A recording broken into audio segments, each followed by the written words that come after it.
It's Cash Color Campus, high level of conversation on live hiphopdaily.tv. I am your host, Mecca, host of the Cash Color Campus podcast, obviously. And we're back with a new episode of the show. I actually have two special guests in the building.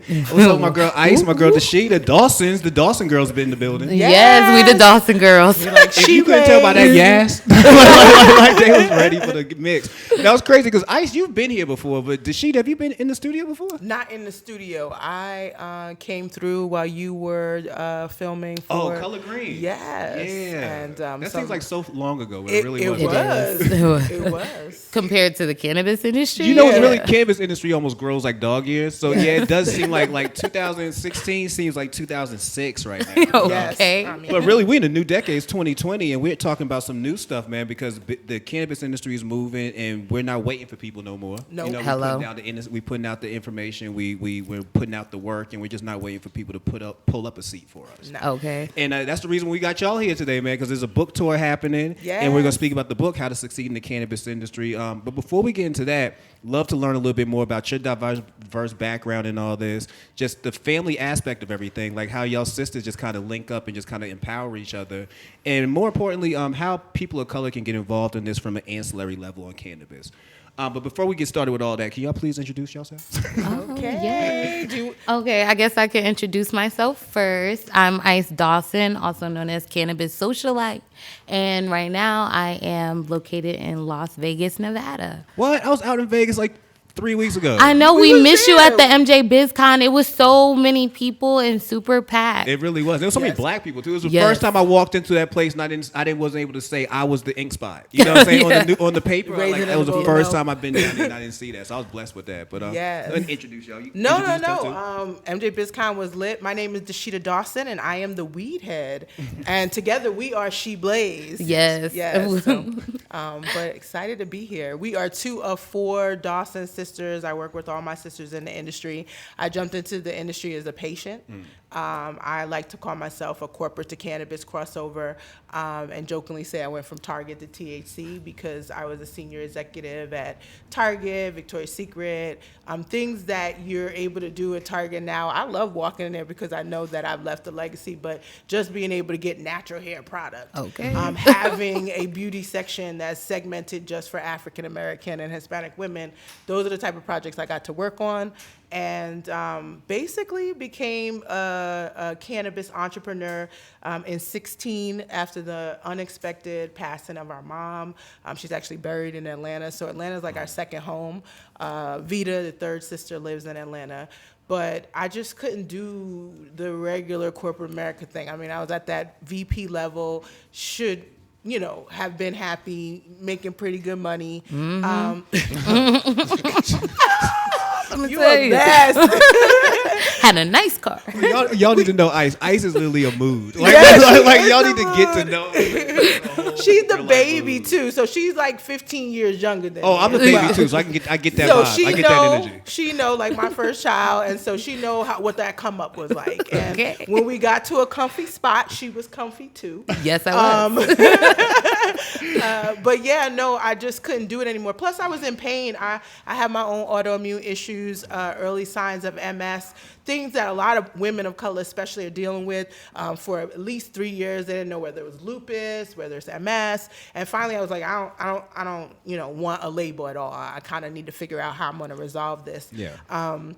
And so I moved to Arizona where my aunt, my mom's sister, she was already a medical marijuana patient, and we jumped into the industry right away. I saw from my first dispensary visit that the things that I did at Target and Victoria's Secret, the big brand marketing and strategy and P&L management, business strategy and development all applied. And yeah, you were right. Like I was like a raisin in a bowl of milk. There were no black people at all.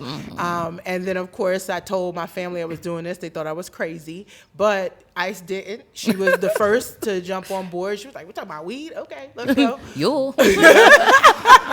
And from that point on, MJM Strategy, which was our consultant firm, was born. But the Weed Head was born as well. I just was tired of the old stereotypes. So I figured if they're going to meet me and I'm the Weed Head, and I'm probably the most productive individual, most folks know I'm pretty decorated as far as my career is concerned, then I would change the perspective. Let's talk talk about pretty decorated is an understatement. Okay. You know, I was listening to an interview on you today, and I just knew you from the corporate side. I had zero clue that you almost came this close to being a neurosurgeon. I did, yes. Yo, I'm kind of like sad the whole Ben Carson thing. Like that was my first book I like got. Yeah, and we're not talking about just I hope to be a neurosurgeon. Like I got to medical school and did this, and then said, "Nah, I'm good." Yeah. Well, the situation was simple. I really didn't feel like my authentic self coming to work school every day. I worked in a hospital in Philadelphia. Black and Hispanic folks use the emergency room like it's our way to do things. primary care. Yeah. They didn't care I had on a short jacket. They saw the black girl that talked regular to them and was able to explain what was happening in lay terms, and so I became Dr. D. And I think I stayed longer because of that, but I knew early that it wasn't for me. In neuro, the pharmaceutical industry, they get you from the minute you step on campus. Oh yeah. And I didn't like that. I thought it was real shady, and I didn't like being hazed when you have somebody's life at stake. I'm an AKA, so I've been hazed, right? But Wait, they haze you in medical school? Yes, they do. Man, we got stuff to do. Like, legitimately, this got ain't people to football, say- this ain't basketball, Right. this ain't frat. We got stuff to do. Exactly. I ain't got time for you to be pulling down my drawers and stuff in the middle of. Well, surgery. it's not that level of hazing. It's more the aggressive.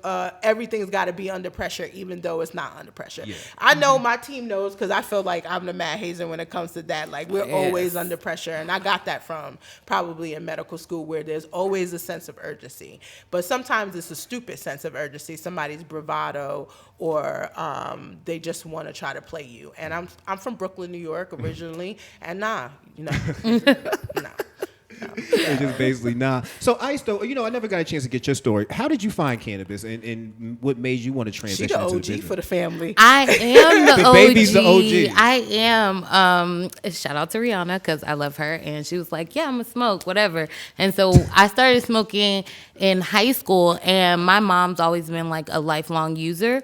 So my mom basically kind of created a safe haven when she found out me and my friends were smoking and like walking around the neighborhood. She was like, "No, y'all not gonna smoke and go to jail. Just come here in the garage, and you can smoke out here. Your friends, they're comfortable, and really like." What was their parents about that? Did they know that? Well, I don't know what their parents Oh, knew, okay. but my mom was cool, so that's all that ask no mattered. questions. We weren't smoking in their car, Big decisions here. right? So my mom was just like, y'all are comfortable to smoke, so y'all aren't out on the street smoking. Makes sense. And so basically, I've always been a consumer like that, and I've worked for my sisters quite a bit. They had an entrepreneur company within the natural hair space called Tribe Called Curled, and so I really helped with that. And so I just really been working under my family the whole time. But it definitely, my sisters are really aggressive all the time, so it's really interesting having to move into the cannabis space, because when I was working for Tribe, I had a whole bunch of like weed pictures all over my Instagram, and they basically were like, working for us, you got to take them down. You got to take those pictures down. And then basically 2-3 years later, they're like, yeah, we're going to get into this cannabis business. Can you put the pictures And now back I'm up? like, where your weed pictures at? Can you put the pictures back up now? No, there was You no don't post Instagram enough. archive. Right? Oh, thank you. Now the family dynamic is real strong within you. You know what I'm saying? Like I know you mentioned your third sister, and you have another sister as well. Speak about bringing this on as a family bone business, basically. Like pulling all your sisters in, and was there any apprehension from them as far as being involved on this side? Oh, definitely. I mean, first of all, shout out to, we got 4 of us. So my older sister is Imani Dawson. She's an award-winning writer and producer. She spent time at BET, MTV, Fuse. So yeah, you have been working for a while. The 106 and Park days, kind of. Yeah. And she. Ice, you spoiled. I am spoiled. You're right, I'm like, everything. I'm a princess trying to become a queen right now. It's hard. She's like, you gotta be a adult. You older than 25. I'm like, oh my God. You gotta file taxes? Yes, Stop it. yes, Stop it. actually. So, but your sister, talk to me Yeah, about no, Imani. When my mom passed, Imani was already an entrepreneur. She had been natural since 13. I've been natural all my life. And in 2011, 2012, she came up with the concept Tribe Called Curl. You can tell how old we are. Tribe Called Quest obviously was one of her favorite groups, and we were one of the first natural hair influencers. We worked with Shea Moisture, Dark and Lovely, putting them on the map, and then it started to get to be the point where we needed to do more business strategy. We did things like we took a road trip down to Essence Festival, goodness gracious. stopping along the way with Dark and Lovely as our sponsor and, getting us ready. So that was before it became like, that's what everybody does now, right? Like everybody's showing their life on Instagram. But when my mom passed, Imani felt like she needed to be more secure as opposed to the wild and free kind of entrepreneur. And she took her communication skills and took it to the political realm. And she's since kind of blown up there, but she basically does all types of media and communication strategy. And so when I first decided to be the weed head, she was one of the first people I spoke to that was like, girl, you went to Princeton, you trying to, what you doing? But she was at the same time was already attending Women Grow out in New York herself. She was fascinated, but she wasn't ready to take that leap. And she thought I had the most to lose. I mean, I was leaving a pretty high corporate position. And so she wasn't really a fan. But over time, I think showcasing what we could do with a small bunch, I eventually brought on David, who is like family, like my brother. His older sister is one of my best friends and my soror. And so us rocking out in Arizona, eventually we started to need crisis communication. Like, I kid you not, that market was real white. And we were very successful out the gate, but we come in real colorful and real extra. And they were just like, we don't believe she's from Princeton, or we don't, I'm like, why? Because I have purple hair. Like, it was a lot of things going on. We had a situation where at some point I was being accused of stealing my own identity, and it was crazy. It was like, and people were believing it because I'm this black girl. I was gonna say, that sounds hella black too. Yes, I'm a black girl that has an unbelievable. So you have a degree in molecular biology. This is stole her own identity. I do, but she came in to help us resolve that. We were able to really. I had to go all in with the weed head because I was like, y'all don't really know me. I'm an AKA. I was an all-city basketball player. Like '96 is when I graduated from high school, and that's when the internet kind of started. So I looked the same. Google that, right? And so I felt like I was hiding in the industry still that first year, and she made it so that we were not hiding anymore. We hit the stage at Essence Fest. We were the first cannabis company to be at NAACP, first at Black Entrepreneurs Summit, and bringing her on was very strategic. It was, how do we get our message amplified? And if nothing else, what we have done for the last 10 to 15 years is talk to black people primarily, especially women of color, and they got behind me. They rallied behind me. They loved the pink and the purple. They loved the logo, the weed head, and the vibe. I mean, we even got our own smell-proof bags. Like they loved it, and she was able to get it in front of the right folks. Solid, man. Yeah. It's dope to see that family dynamic working together in the cannabis space, because we do often see that, especially from some of the people who've been doing this for a while, especially some of the growers. This is a family thing. They passed it down. So it's dope to see that, a people of color are already looking towards that way. Like, let's pull our family together. Yeah. See how we can work. I know I needed it. It was a necessity, but now I'm looking back, it's probably my best advantage in the industry. And I know that your mother facing cancer had to be a driving force for you as far as getting motivated, not just to be in this industry from a business perspective, but from a patient perspective. Can you speak up to us about how important that focus was? I mean, how important, dealing with that situation was when it comes to helping your transition into this space? Well, I mean, I definitely want Ice to talk about being mommy's caregiver. My mom used cannabis before she got cancer. Like, that was like, just to be real. Like, when she say that it was friendly, I was an athlete, so I probably was just like, no, say no to drugs. I believed all of that. I didn't use cannabis until I was maybe 19 or 20 my first time. But I almost want to high five you. Like, I did too. I didn't smoke weed my first time, so I was 19. It was a basketball recruiting trip, and every single person who comes on this show, they be like, man, 6, 7. People was like early. Like, I'm the late one. Yeah, and I was so paranoid. I was on the train thinking they was about to arrest me, right? But that's all our mind said. And then I didn't do it again until my 20s, and it was during like a vacation. I was very straight and narrow, and I mean, my career shows it, right? And my mom, definitely not. Very loving light, used it both spiritually. She called it medicine early. She was an educator herself, a teacher, principal, educating parents on being parents. But when she got sick, it became a thing, in my opinion. We were out in Minnesota at Target at the time where she was getting treatment.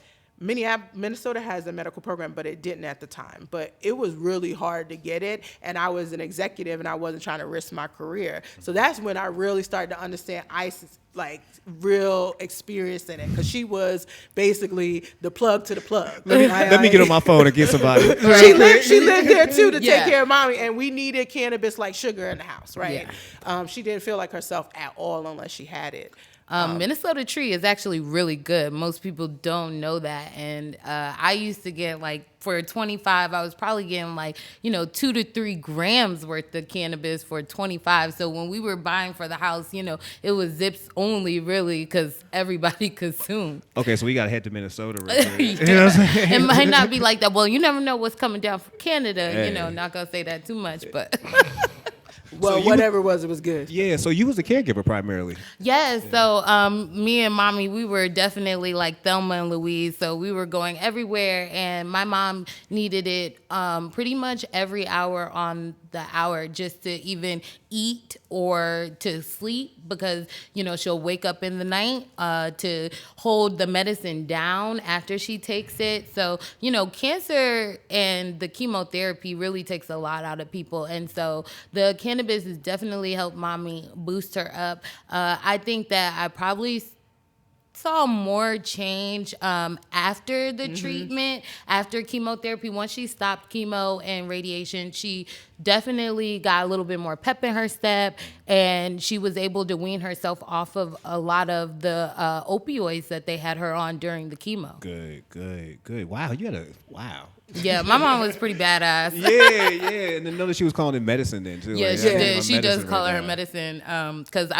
my nephews would see it, or not see it, but smell it, really, because you could smell, like, the incense. My mom's like, oh, it's just my medicine burning. I'm like, okay, Mom, we burn medicine because we're, like that. Right. So here we are. You're currently in the industry at this point. You're now getting past some of your issues. You brought your family on. You're now a big force in this. And from the marketing side, I'm pretty sure that you're starting to see some things that I guess don't really jive with what you would see at Target or somewhere else. Like this, I feel like and not to even. I don't feel like I'm saying something that's out of pocket. The marketing, the branding, the promotion you see in cannabis is almost juvenile. Yes. You know what I'm saying? So ratchet. That's why we were Yeah. successful out the door. I mean, some of the stuff we're doing is just basic. And, just improving the fact that you're telling someone the dosage on their packaging and their labeling is basic.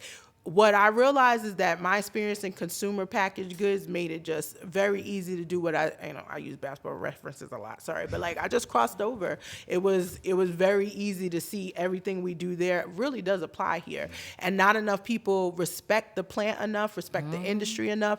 Then you also got a lot of people faking the funk. Like that was the other thing. People can make that accusation because other folks had done it. You're coming into the industry reinventing yourself. I'm just doing the same thing I was doing for Target and Victoria's Secret. Yeah, I'm just doing it for unspoken weed while cannabis. doing it this round. I was doing the weed before. I'm just out. So my question was though, what do you feel like is the biggest difference between creating marketing plans for mainstream businesses versus trying to create them for cannabis companies? To be perfectly honest, at the core, there isn't a difference. At the end of the day, I'm looking at the same things. What's my target consumer?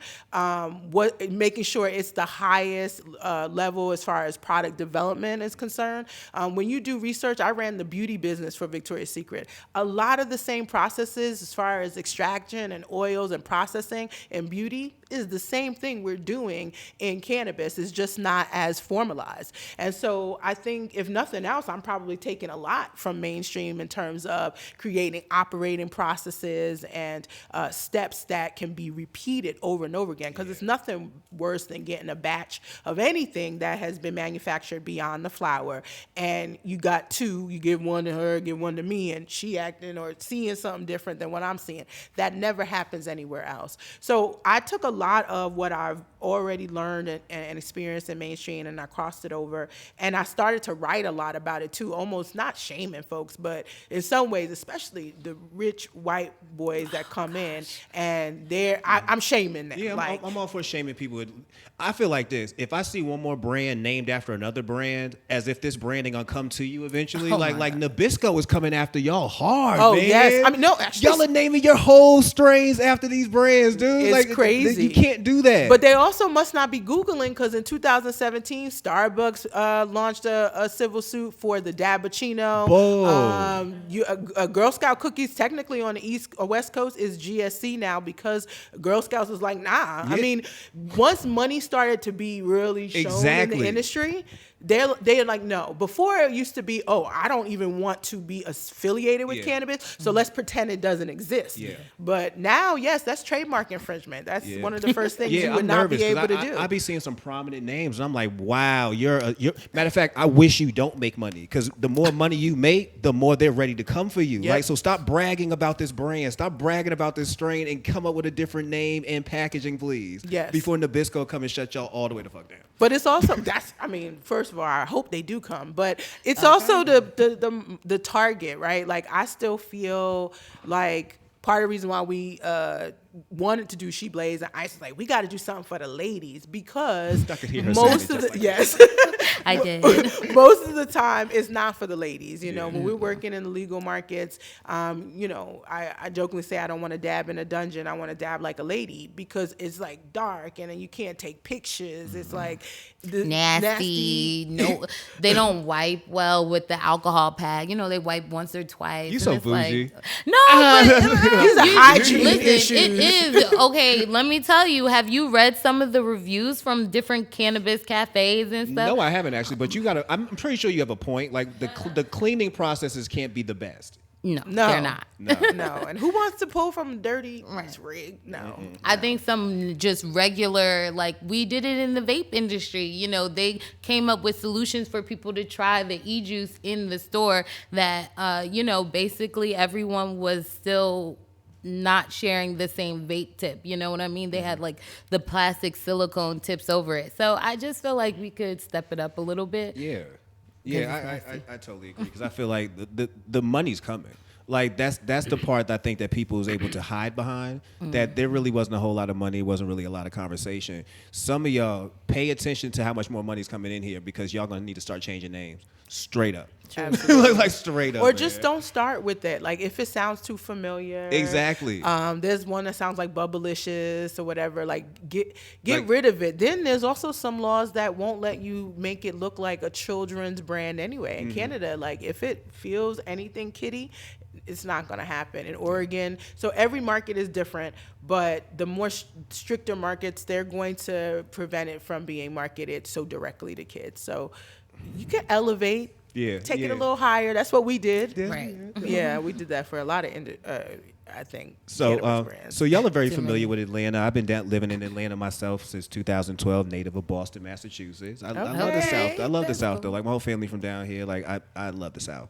The South is quickly becoming a new frontier for cannabis industry. Yep. You know, we watching more states down here that we once thought were in the Bible Belt. You're not going to see any too much traction. I was wrong. You know what I'm saying? Yes. Between from Florida, Alabama to Georgia, you're seeing more politicians be interested in bringing cannabis into these states. With South becoming the new frontier for cannabis industry, like, what are some of your hopes what are some of your hopes for what you see in the southern states, and what are some of the fears that you feel could happen down here that might not happen in the West Coast or might not happen in the East Coast? Well, my hope is that they look into manufacturing hemp textiles. We don't see a lot of that. We see a lot of smokable hemp, and I think it's cool, but like hemp textiles are going to save the world. And I think once people realize that, it's a lot more money in the cannabis industry. Yeah, you can make these jeans. Yep. Yes. Yeah, pretty much anything battle, plastic, the couch. That's why it was made illegal. A lot of people think, and they focused on marijuana, but it was a cover-up. It's a business cover-up. Paper and plastic was like, yo, hemp is about to put us out of business. They knew, Anslinger knew, and the government knew that hemp and marijuana were part of the same scientific family, and they decided to demonize marijuana. It also was a great byproduct, created Black and Hispanic low to no cost workforce in the incarceration. It is crazy what we've learned just by how the cannabis industry is. But what I am excited about with the South is that people know it's medicine. And I think that's the part you cannot deny. I got into the industry because it's medicine. My mother was calling it medicine.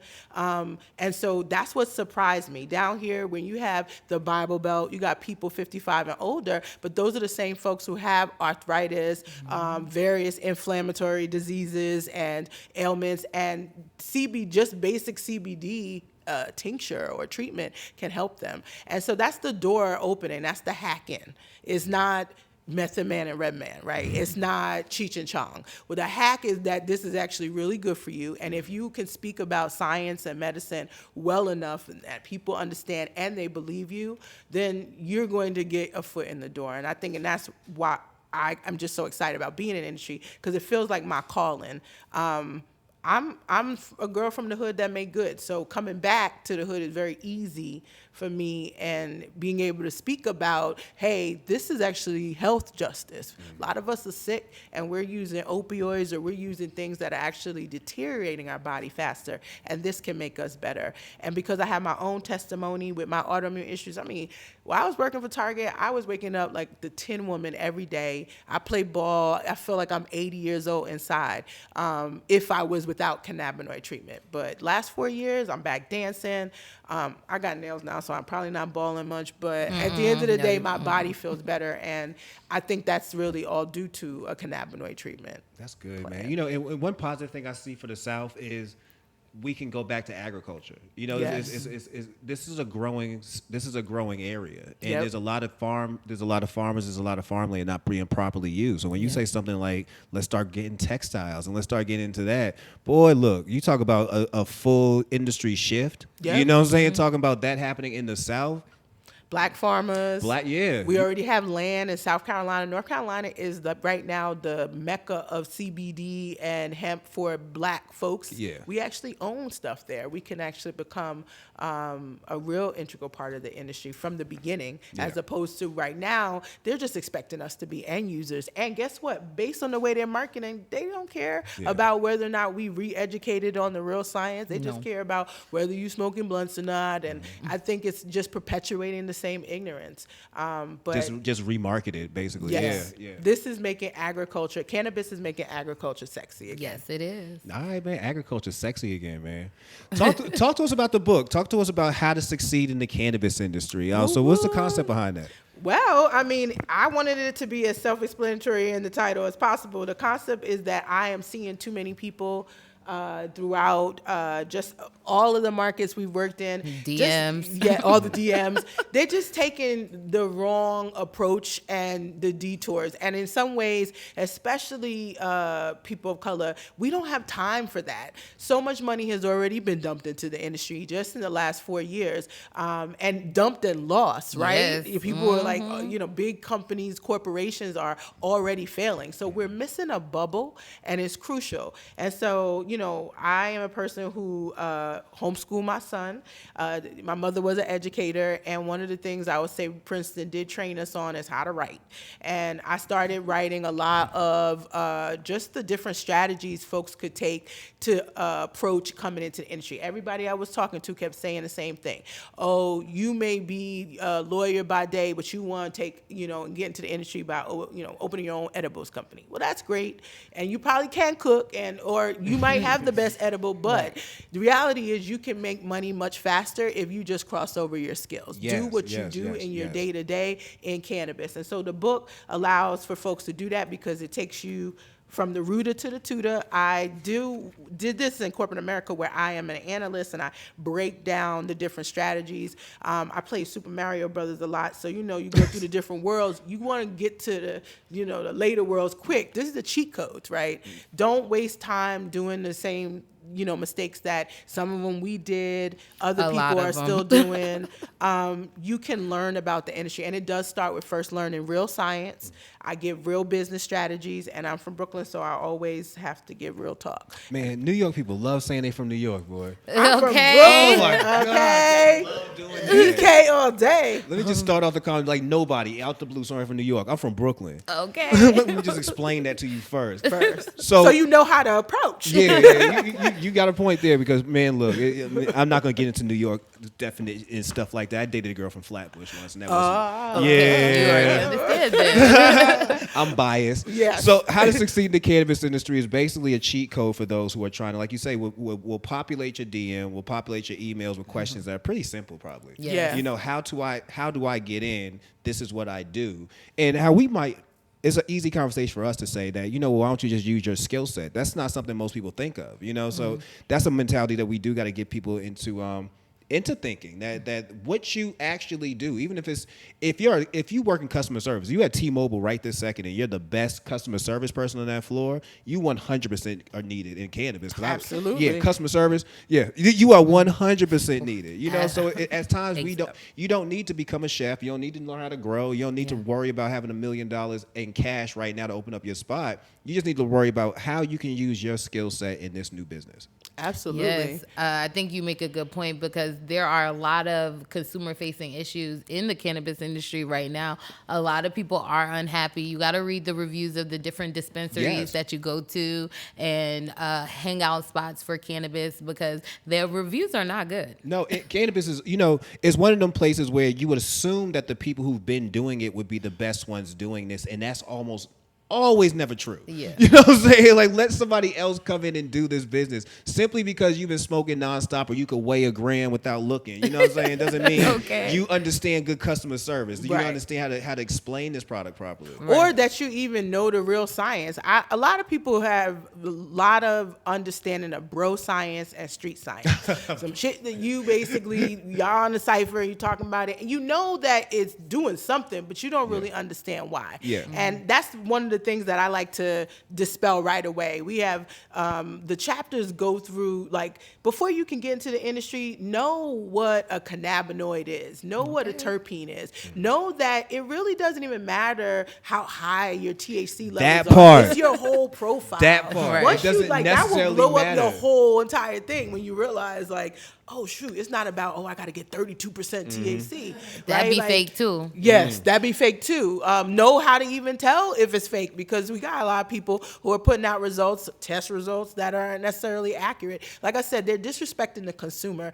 And I'm a consumer marketing expert, so I think part of it comes from that perspective as I'm approaching the book, but I also realize that you gotta please your consumer before you can be a good business, and so learning it from a consumer perspective is always best anyway. When you want to be a business person or an investor in the industry. Okay. What was your favorite part of tackling when it came to this book? Like, was there one section where you got to it and you cracked your knuckles and was like, yeah?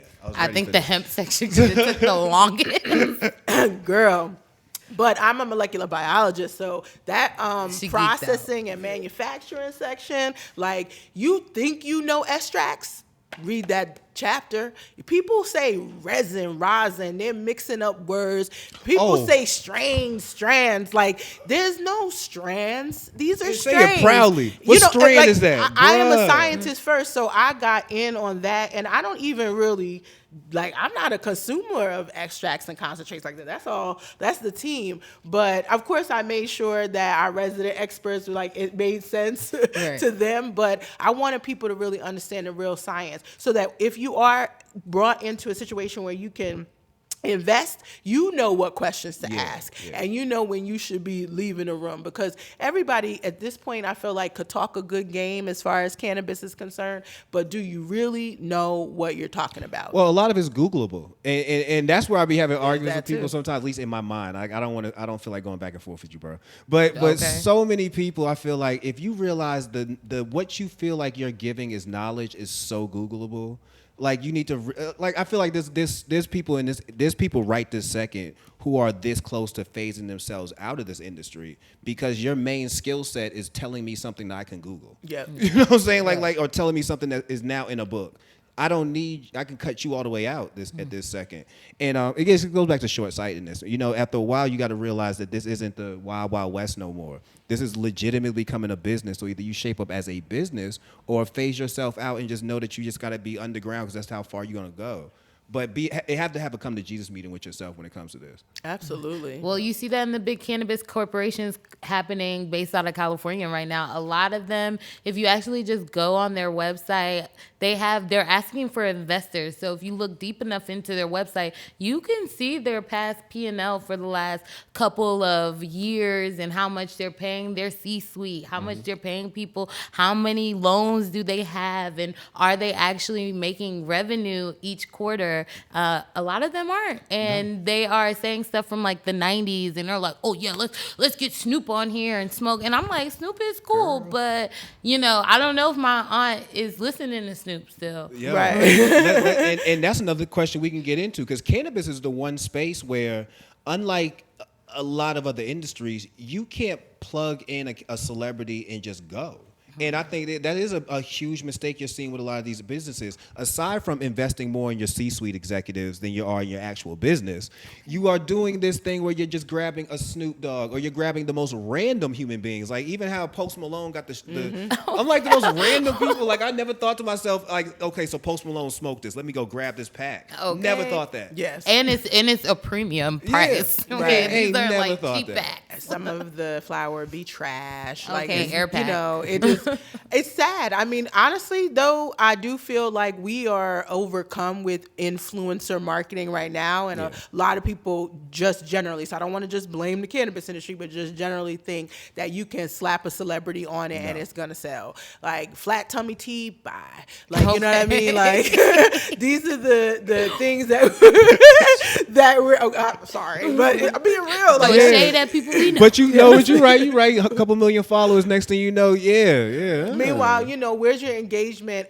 Where it's at right now is hyper segmentation, understanding your market, and who you're talking to. You can be an influencer if you are speaking to your audience, your group, your community with respect. And I do feel like a lot of these big corporations have it very confused about what our cannabis community is. First of all, we're the new faces of cannabis. The fastest growing legal users are actually women of color.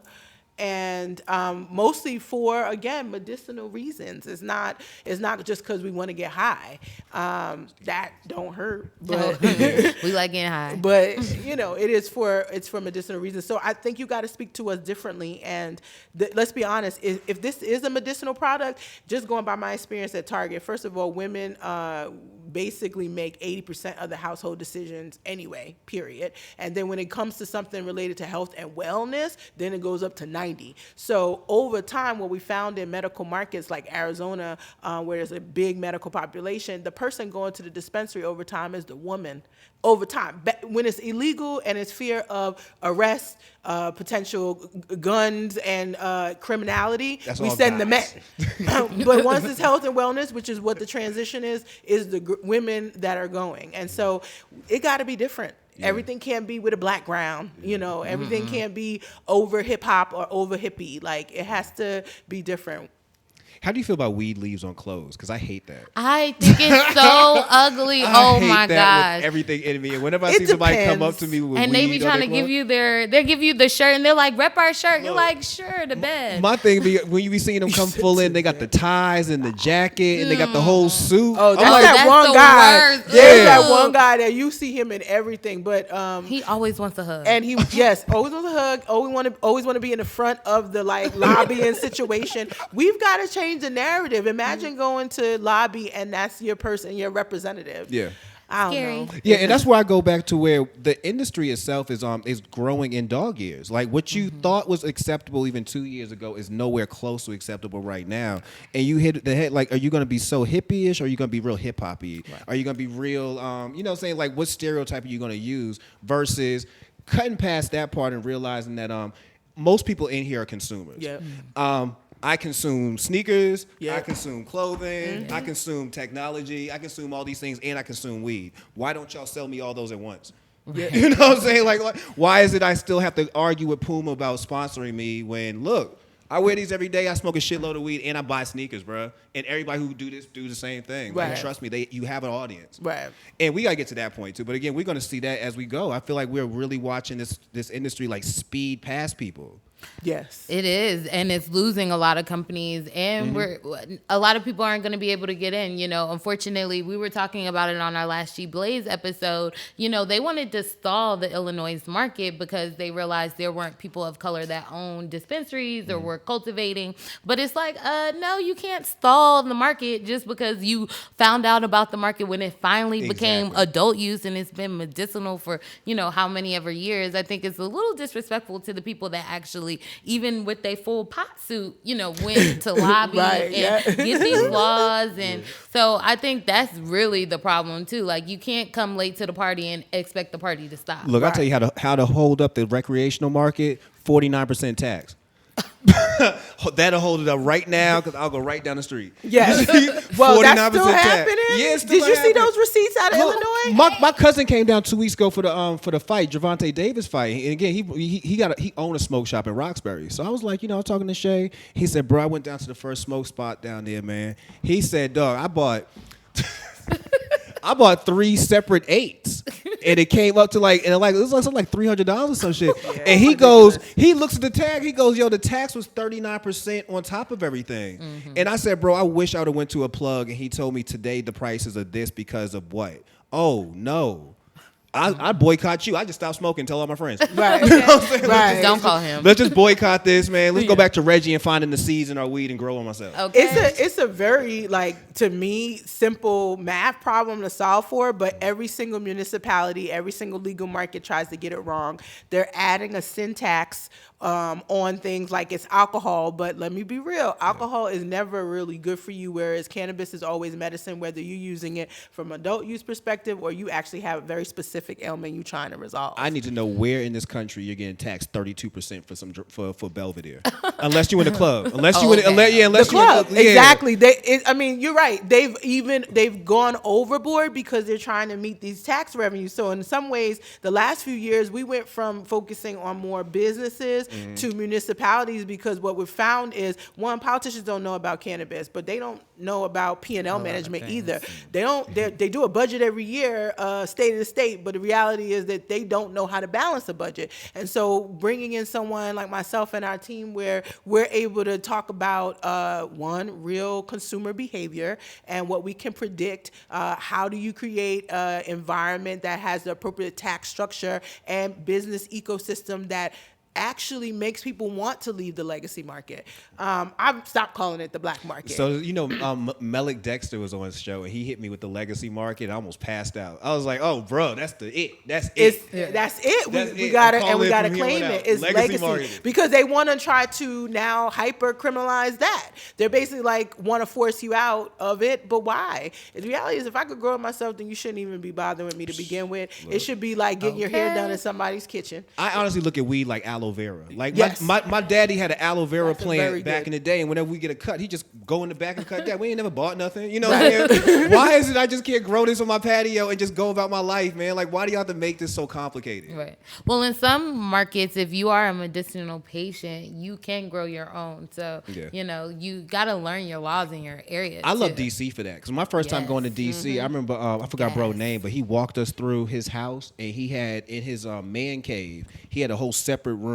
And he was growing haze on one side and cheese on the other. Wow. Danny was with me, and I remember walking out that room like, bro, I don't even know how to live right now. Right. You know what I'm saying? I don't even know how to function right this second. You don't ever leave your house to get weed. No. Right. Well, honestly, that we had a period of time where our cultivation technician, shout out to David, he organic. was making sure we were solid, and that was the best cannabis I've ever consumed. It was so much easier to just live life as opposed to what we currently do now, which is constantly just, having to have that decision-making process, which, by the way, still falls on David. I'm like, text me some options. I don't even want to look at the dispensary menus in Vegas. Because they really flex a lot. Like, I think that's the biggest biggest issue is like the dispensaries in Vegas, especially, they're just flexing on how much THC it is. Sometimes I feel like their terpenes are off, and the different percentages.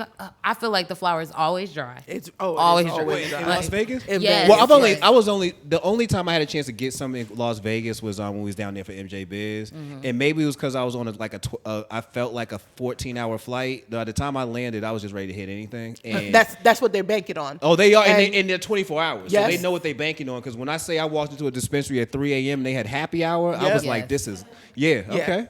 But hella taxes, Yeah. as well Still. as a very Still. high price point. Yes. Talking about $65 for an eighth. And I mean, a lot of their labs are actually not testing things accurate. So, we hear about it after it's on the shelves, and they just give us a little memo, and they're like, you might have high yeast in this,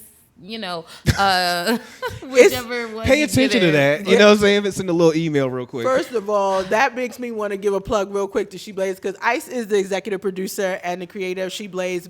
She finds all the dirt. So you definitely want to check us out on Saturdays at 11 a.m. Eastern time. It's every Saturday, every week. And we go through different hot topics. We talk about business, but these are the things that, honestly, if I didn't have her, I don't even know that I would know. To be perfectly honest. And you should know if your testing facilities are coming back and they're not accurate, because they're meant to be the fail-safe, so to make sure you're getting it, a good product. The one other thing I would say, because you mentioned it, Black and Hispanic folks especially, don't sleep on the value of a medical marijuana card. We like to shy away from it, and we're like waiting for adult use because we're thinking that's going to somehow make it a better experience for us. There's so many benefits to it being a medical card for yourself. For one, we talked about this on the show, there's HIPAA laws. You're protected by HIPAA. So even if you happen to be in a WAC state, no offense, Georgia, that's going to still test you. HIPAA is supposed to protect you if you have a medical marijuana card. There's some states that are now, it's illegal to test for marijuana or THC. Is Nevada one of them now? Yes. Okay. Yep. And that's awesome. We're going to take those steps, but you get coverage. But also what you're finding is the medical card gives you reciprocity. We're probably going to see international reciprocity with medical cards sooner rather than later. Thailand just took cannabis off their drug list. They're giving it to their hospitals. So having that card also, when you get stopped, because inevitably we haven't retrained lawmakers, we haven't retrained the dogs, it still smells, the terps still smell. When you get stopped, at least you have something that's almost like a get out of jail free card, because they'll know what ailment you maybe have, but it doesn't matter because you have a card to say you're supposed to have it on you. Yeah. So that's a plus, man. If everybody listening to this show, if you have the ability to get you a medical card, go get you a medical card. Like, it's one of them worth things. it. It's one of them things, like how I tell people with voter cards. Like, people say, I'm not going to vote. Well, you probably have a driver's license. You're using the bus. Like, you know what I'm saying? You got one because you might want to use it one day. Right. You know what I'm saying? Like, go ahead and get one, just for the sake of it. And the ATF and the medical marijuana programs don't talk. So if you're just worrying about, like, whether you want a gun or not, they don't really communicate. So just keep that in mind. You talk about another black market. I mean, I don't know. They stop. Firearms. Well, because some states, they won't, technically they say you can't have both. And a lot of people use that as a reason why they wouldn't get a what? card, And I feel like, get your your gun first. I feel like Okay. Texas is gonna be a state when you start talking about recreational, it's gonna fight for that all day. Yeah. They fight. They gonna have their weed and they gun, and and that's gonna happen. You know what I'm saying? Like, we ain't gonna debate that at all. Why should somebody have this book right now? Well, if you want to learn how to make money in the cannabis industry, this is a new decade. This is our, depending on how old you are, this is the next .com, really. And it hasn't really even evolved as much as .com would have evolved back then. I also think if you are really trying to figure out how to cross over, whether you are a entrepreneur, whether you want to get a job as an executive or as a professional in the industry, this book will teach you everything you need to know about what is a really big industry. It's a lot more than just growing and selling. And because we come from illegal experiences, that's all we know. And in fact, there are just so many different levels and layers. The market transforms very quickly, and so this will give you a leg up. The last thing I'll say is that the tour is called Sharing Success in Cannabis, because I think it's something that is meant to be shared. I have not cultivated anything. I have not received a license for Nada. I basically created a business based on the skills that we all collectively had. And, we go in and we problem solve and we fix things. But we've been able to build a multi-million-dollar business doing that. I think people can earn their first 100K by simply doing the book, to be perfectly honest. And that, from the neighborhoods I'm from, is important. It's not a get-rich-quick scheme. To support our tour, we launched a 2020 Cannabis Wealth Challenge. Basically, I'm a numbers person, so what I figured out is that if I help 1,000 entrepreneurs earn that first 100K in the industry, I've just generated $100 million of wealth in the cannabis space. Yes. That's real.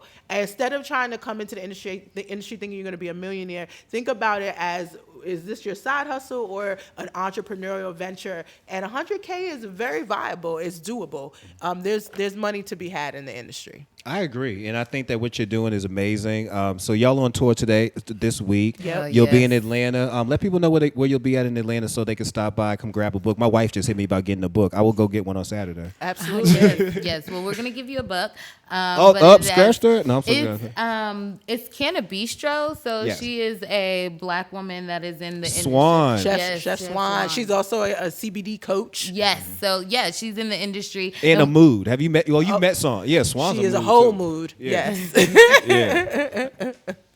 Yeah. But so it's gonna be there. It's January 18th from 2 to 5, and it's gonna be really exciting. We have Tangi Daniels actually doing Dasheeda's fireside chat. So they've known each other pretty much the whole time we've been in the industry. So it's just really like Canna Fam catching up, and they both can share their experiences because they've been in the industry so long, to really like what not to watch out for and what are some highlights in the industry that, there's white space that people aren't really looking at.